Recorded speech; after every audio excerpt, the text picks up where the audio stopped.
فرمایا کہ ان لوگوں کی مثال کہ جو اللہ کی راہ میں خرچ کرتے ہیں ایسی ہے کہ جیسے کمثل حبۃ انبتت سبع سنابل، کہ جیسے ایک دانہ کسی نے زمین میں بویا اور اس میں سے 7 بالیاں نکلیں۔ جیسے کسی نے زمین میں ایک دانہ بویا، ایک بیج بویا، اس میں سے 7 بالیاں نکلیں اور ہر بالی میں 100 دانے، کتنے ہو گئے ٹوٹل؟ 700۔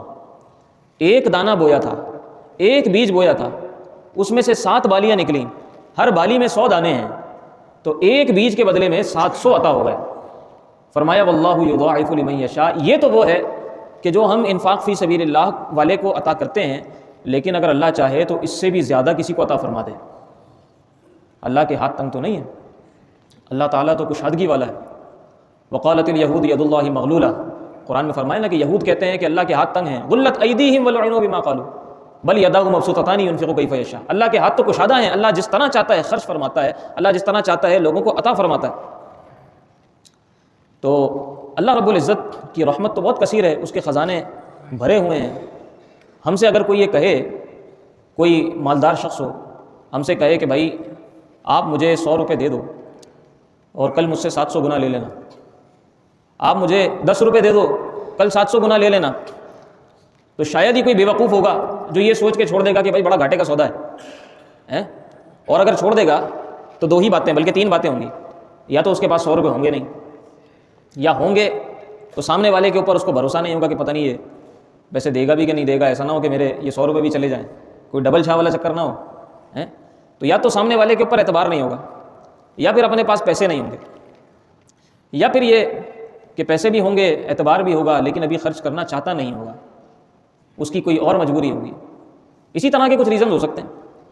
لیکن اگر اس کے پاس 10 روپے 100 روپے رکھے ہوئے ہیں اور وہ کسی کو آسانی کے ساتھ دے سکتا ہے 2 4 5 دن کے وعدے پہ، سال بھر کے وعدے پہ، یہ کوئی اتنا بڑا اماؤنٹ نہیں ہے کہ جس سے وہ سوچے کہ میں نے اگر اس کو اپنے مال میں سے نکال دیا تو میں تنگ دست ہو جاؤں گا، میں فقیر ہو جاؤں گا، میں غریب ہو جاؤں گا، تو وہ یہ کام کر لے گا۔ بلکہ اگر کوئی اس کو لالچ دے، کوئی اس سے جوا کھلوائے تو ایک مرتبہ کو ذرا اس کا دل للچائے گا ضرور۔ اللہ رب العزت نے تو اتنا پیارا سودا بیان کیا ہے، ایک کے 700 گنا۔ تو اگر کوئی مالدار، کوئی رئیس آدمی جو ہم سمجھتے ہیں کہ یہ ہمیں دینے پر قدرت رکھتا ہے، ہم اس کو اگر 10 روپے دیں گے تو یہ 700 گنا کر کے اس کے لوٹا بھی دے گا، تو شاید ہم بیوقوف ہوں جو اس کو 10 روپے نہ دیں۔ ہمیں اگر کوئی یہ ڈیل بتائے کہ یار مجھے ایسا ایک بندہ ملا تھا، ایک ایسی ڈیل بنا رہا تھا کہ مجھے 10 روپے آج دے دو 700 گنا لے لینا، 10 روپے کے 700 گنا کتنے بنتے ہیں بھلا؟ 7000 روپے۔ 10 روپے کے 700 گنا 7000 روپے بنتے ہیں، اور 100 روپے کے 700 گنا کتنے بنتے ہیں؟ 70000 روپے بنتے ہیں۔ 100 روپے کے 700 گنا 70000 روپے بنتے ہیں۔ تو کوئی بیوقوف ہوگا جو 100 روپے دے کے 70000 روپے چھوڑ دے گا؟ لیکن یہ دنیاوی آپ کہیں کہ دولت میں، ثروت میں، اور یہ اگر ہمیں مادے کی صورت میں نظر آتا ہو تو پھر تو ہمارا دل للچائے گا، لیکن اللہ ہم سے یہ وعدہ کر رہا ہے۔ اب ہمارے پاس یا تو دینے کے لیے اتنے پیسے نہیں ہیں، ایسا بھی نہیں ہے، یا پھر یہ کہ ہمیں بھروسہ نہیں ہے کہ جو وعدہ کر رہا ہے وہ ہمیں واپس نہیں لوٹائے گا، ہمیں اس پہ بھروسہ نہیں ہے، ایسا بھی نہیں۔ وعدہ کرنے والی ذات اللہ کی ہے، اس کا وعدہ سچا ہے، اس سے زیادہ سچا کون ہو سکتا ہے؟ ومن اصدق من اللہ قیلا ومن اصدق من اللہ حدیثا، قرآن کریم کے اندر ہے، اللہ سے زیادہ سچی بات کس کی ہو سکتی ہے؟ اللہ سے زیادہ سچی بات کس کی ہو سکتی ہے؟ اللہ نے اگر فرمایا تو میں 700 گنا کر کے، اور نہ صرف 700 گنا، واللہ یضاعف لمن یشاء، جسے چاہے اللہ اس سے بھی زیادہ عطا فرما دے۔ اور یہ جو ضعف کا لفظ ہے یہ 2 گنا کے لیے بھی استعمال ہوتا ہے، اضافے کے لیے بھی استعمال ہوتا ہے، یعنی اس کو یہ کہہ سکتے ہیں کہ جسے اللہ چاہے اس سے 2 گنا کر کے بھی عطا فرما دے، یعنی 700 کی جگہ 1400 بھی عطا فرما دے، اس کے خزانے میں کوئی کمی تو نہیں آ جائے گی، اس کے تو خزانے بھرے پڑے ہیں۔ لہٰذا انفاق فی سبیل اللہ یہ اگر ہم دیکھیں نا تو یہ بہترین تجارت بھی ہے، بہترین تجارت ہے۔ ہم دے رہے ہیں 10 روپے 100 روپے اور مل رہے ہیں کتنے ہمیں؟ جناب 70000، اس سے بھی زیادہ بڑھ کر، اللہ اکبر، اللہ ہمیں عطا فرمائے۔ اور یقینی سودا ہے، اس میں شک کوئی نہیں ہے، دھوکہ کوئی نہیں ہے۔ اور یہ تو ہو گیا جناب اللہ تعالیٰ کی طرف سے وہ اس کا بدل، اور پھر جو اس کے ساتھ ساتھ اللہ کی رضا حاصل ہوگی، اور اس کے ساتھ ساتھ جو اللہ تعالیٰ مدارج عطا فرمائے گا، اللہ اکبر، اس کا تو کوئی جواب ہی نہیں۔ اللہ اتنا کریم ہے اپنے بندوں پر۔ حدیث شریف میں ہے کہ اللہ رب العزت صدقے کو بڑھاتا ہے، صدقے کی پرورش کرتا ہے، ایسے پرورش کرتا ہے کہ جیسے تم اپنے بچے کی پرورش کرتے ہو، چھوٹے سے بچے کو بڑا کر دیتے ہو، جوان کر دیتے ہو، ایسے جب تم اللہ کی راہ میں اخلاص کے ساتھ ایک کھجور صدقہ کرتے ہو، ایک کھجور، فرمایا ایک کھجور اگر اللہ کی راہ میں تم صدقہ کرتے ہو، اللہ اسے بڑھا کر پال کر اتنا بڑا کر دیتا ہے جیسے پہاڑ ہو کوئی. یعنی تمہارے کھجور برابر صدقے کو اللہ پہاڑ کے برابر بنا دیتا ہے. اللہ تم سے اتنا پیار کرتا ہے، اللہ صدقات سے اتنا پیار کرتا ہے، اللہ انفاق سے اتنی محبت فرماتا ہے. کھجور کے برابر صدقہ، اس کو بڑھا کر پہاڑ بنا دیا ہے. اور جس نے صدقہ ہی پورا پہاڑ کر دیا ہو، اللہ اکبر. آپ دیکھ رہے ہیں نبی علیہ الصلوۃ والسلام تو جب انفاق فرمایا کرتے تھے تو اللہ کے رسول تو فقر کا خوف بھی نہیں کرتے تھے. وہ کسی نے آ کر کہا نا، نبی علیہ الصلوۃ والسلام کے پاس بکریاں تھیں، کسی نے آ کر کہا، وہ ایمان نہیں لایا تھا، اس نے آ کر کہا کہ مجھے یہ ساری بکریاں آپ صدقہ کر دیں. وہ بکریاں اتنی تھیں کہ دو پہاڑ کے درمیان اگر وہ بکریاں کھڑی ہوں تو وہ جگہ پوری فل ہو جائے. ایک وادی میں اگر کھڑی ہو جائیں تو وہ وادی پوری فل ہو جائے، اتنی بکریاں تھیں. اس نے آ کر کہا کہ مجھے بکریاں دے دیں. آپ نے فرمایا جاؤ ساری لے جاؤ. وہ بھاگتا ہوا اپنی قوم کے پاس آیا اور اس نے آ کر کہا کہ اس نبی پر ایمان لے آؤ، یہ اتنے سخی ہیں، اتنے سخی ہیں اور ایسی سخاوت کرتے ہیں کہ فقر کا خوف بھی نہیں کرتے. ان کے پاس جو کچھ ہوتا ہے یہ سب لٹا دیتے ہیں. تو سخاوت جو ہوتی ہے نا، وہ انسان کو اپنی طرف مائل بھی کرتی ہے. آپ کسی کے ساتھ سخاوت کریں گے وہ آپ سے محبت کرنے لگے گا، مخلوق بھی آپ سے محبت کرنے لگتی ہے، اللہ بھی آپ سے محبت فرماتا ہے، مال بھی بڑھ جاتا ہے، ہر طرح فائدہ ہی فائدہ ہے، گھاٹا تو کہیں ہے ہی نہیں. لہٰذا یہ انفاق اور اللہ کی راہ میں صدقہ یہ بہت اہم ہے. اب موسم بھی آنے والا ہے، رمضان کی بہاریں آنے والی ہیں. تو رمضان کی بہاروں میں تو ویسے ہی نفل کا ثواب فرائض کے برابر اور فرائض کا ثواب 70 فرائض کے برابر. یعنی اگر زکوٰۃ کا فریضہ ادا کر دیا تو 70 مرتبہ زکوٰۃ ادا کرنے کا فریضے کا ثواب. بھائی فرض کا 70 ہو گیا نا. اور اگر آپ نے نفلی صدقہ کر دیا تو یوں سمجھیں کہ جیسے آپ نے فرض صدقہ کر دیا، آپ نے زکوٰۃ ادا کر دی، اتنا ثواب، اتنا اجر. تو ویسے ہی اجر بڑھا ہوا، انفاق کا بھی اجر بڑھا ہوا، صدقات کا بھی اجر بڑھا ہوا. اور جو کچھ ہے پہلے ہی اللہ نے اتنا اجر رکھا ہوا ہے، بڑھا کر اگر عطا فرما دیا تو وہ کتنا ہو جائے گا اللہ. لہٰذا ابھی اس موسم میں ہمیں اپنے آپ کو تیار کر لینا چاہیے. ہمارا بہت سارا سودا ایسا ہوتا ہے، ہمارا مال ایسا ہوتا ہے کہ اللہ تبارک و تعالیٰ صدقے کی برکت سے اس میں اضافہ کر دیتا ہے اور وہ ہلاک ہونے سے بھی بچ جاتا ہے.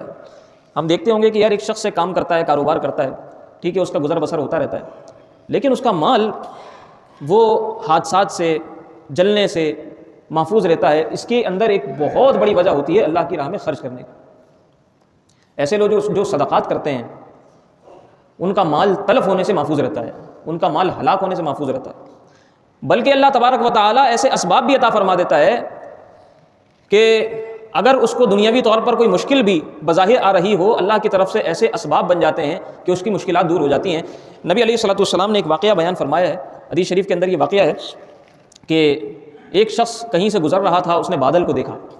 بادل میں سے آواز آ رہی تھی، کالا بادل تھا بارش برسانے والا. اس میں سے آواز آ رہی تھی کہ فلاں جگہ جاؤ اور فلاں شخص کی کھیتی کو سیراب کر دو. اب جب اس نے سنا کہ کسی کا نام لیا ہے، ایڈریس بھی بتایا ہے اور یہ وہاں جا رہا ہے بادل، اس نے کہا میں اس بادل کا پیچھا کرتا ہوں، یہ کہاں جاتا ہے. پیچھے پیچھے پیچھے پیچھے گیا، جا کر اس نے دیکھا کہ کالے سے پتھر تھے، وہاں جا کر وہ بادل برس گیا. پھر اس نے دیکھا کہ اس کا پانی کہاں جاتا ہے، اس کے ساتھ ساتھ جاؤں. ساتھ گیا تو دیکھا کہ وہاں ایک شخص بیلچا لے کر کھڑا ہوا تھا اور جو پانی اوپر سے آ رہا تھا اس پانی کا راستہ بنا کر اپنے باغ کو سیراب کر رہا تھا. اس نے کہا کہ بھائی تمہارا نام کیا ہے؟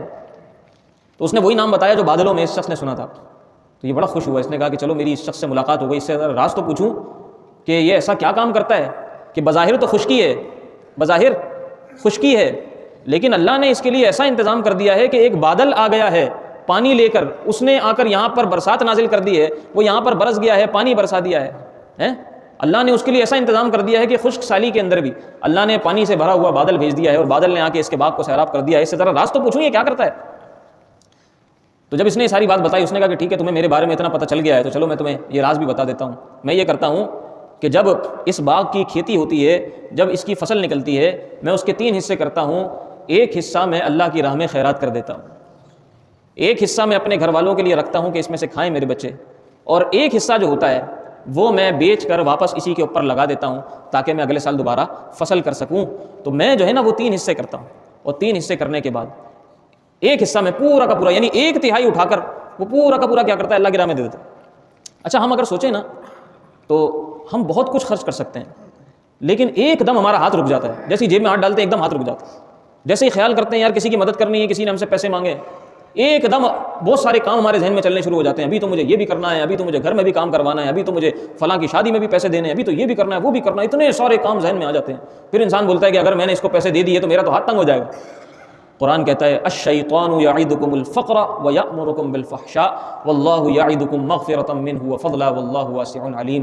اللہ کے پاس کشادگیاں ہیں، اللہ تعالیٰ ساری بات کو جانتا ہے، یہ جو تمہارا ہاتھ ایک دم رک جاتا ہے نا، یہ تمہیں شیطان روکتا ہے۔